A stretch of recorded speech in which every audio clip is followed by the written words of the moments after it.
Today, we're going to be talking about taking fractions and turning them into percents, as well as taking percents and turning them back into fractions.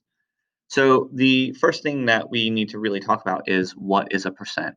And we use percents all the time in our life, and we don't really think about what they actually are. So, a percent is really just a ratio out of 100. And when we break down the word percent, we see per really means for each or for every, and cent means out of 100. So per for every, cent 100. If you think about this like school, you might get a grade that is an 85%.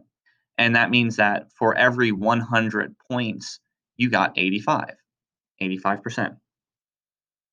Now, when we want to take a fraction and convert it into a percent, we are going to start by taking our fraction and turning it into a decimal. So if we've got the fraction 3/5, we are going to take our 3, we are going to divide it by 5, and we're going to get 6/10. After that, we're going to take that answer, we're going to multiply it by 100. Again, with a percent being out of 100, we're going to multiply by 100. So we take our 6/10 and we multiply it by 100, and we get 60. We then add a percent symbol to the end of that answer, and that gives us our final answer, 60%.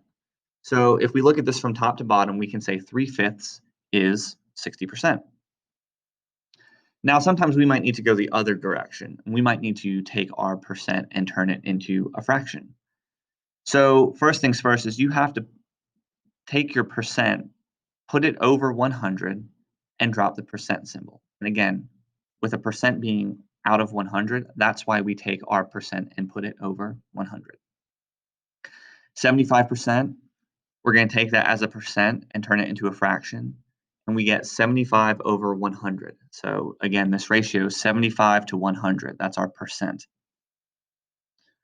We're going to reduce the fraction into simplest or lowest terms. Now, you can get this if you divide the top and the bottom by the same number, or if you decide to write it out and factor it.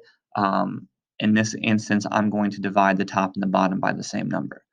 So if I take my 75 and I take my 100 and I divide both of them by 25, I get 3/4.